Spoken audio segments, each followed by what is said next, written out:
नमस्कार दोस्तों। तो आइए कृष्ण और अर्जुन के बीच का संवाद, जिससे इतनी महान ग्रंथ हमारा गीता और इतने सदियों से चला आ रहा है, इसके संदर्भ में हमारा 11वां जो श्लोक है, जिसमें हमारे दुर्योधन जी ने अपनी कूटनीति से जो व्यू रचना करते हैं, यानी रणनीति का जो व्यवस्था करते हैं, उसके विषय में यह श्लोक है। तो आइए इसके विषय में जानते हैं। अयनेषु च सर्वेषु यथा भागं वस्थिता भीष्ममेवाभिरक्षन्तु भवन्तः सर्व एव हि।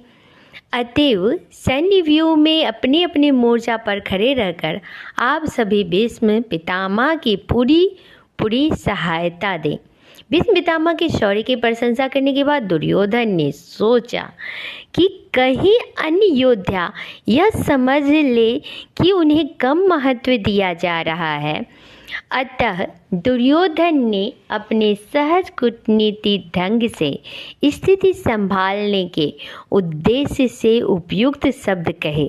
उसने बलपूर्वक कहा कि भीष्म देव निसंदेह महानतम योद्धा हैं, किंतु अब वे वृद्ध हो चुके हैं। अतः प्रत्येक सैनिक को चाहिए कि चारों ओर से उनकी सुरक्षा की विशेष ध्यान रखे, क्योंकि उनके पास उनका कुशलता है, बट उनके पास पराक्रम हो सकता है वृद्ध होने के कारण कम हो गया हो।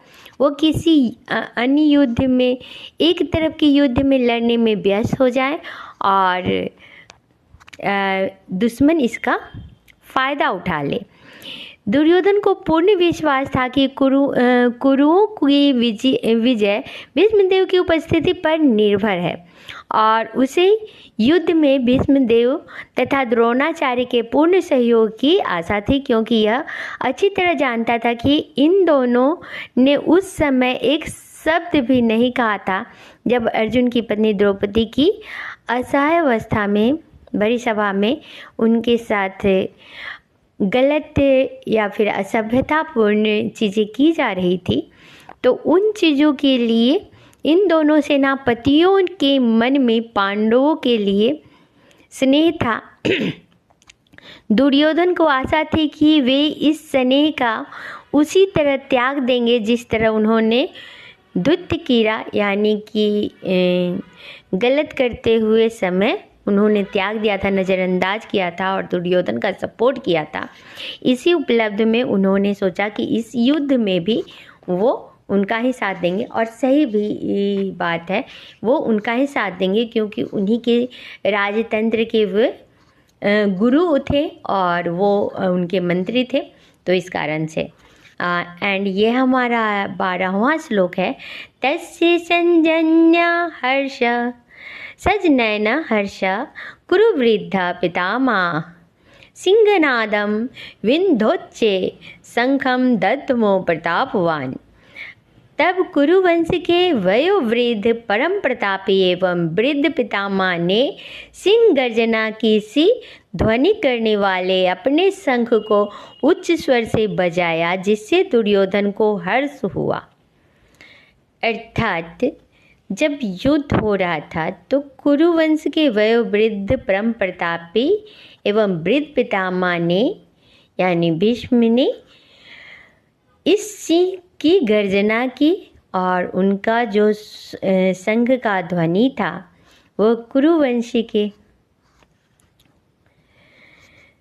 वयोवृद्ध पितामह अपने पौत्र दुर्योधन का मनोभाव जान गए और उसके प्रति अपने स्वाभाविक दयावश उन्होंने उसे प्रसन्न करने के लिए अत्यंत उच्च स्वर से अपना शंख बजाया, जो उनकी सिंह के समान स्थिति के अनुरूप था। प्रत्यक्ष रूप से शंख के द्वारा प्रतीकात्मक ढंग से उन्होंने अपने हताश पौत्र दुर्योधन को बता दिया कि उन्हें युद्ध में विजय की आशा नहीं है, क्योंकि दूसरे पक्ष में साक्षात भगवान श्री कृष्ण हैं।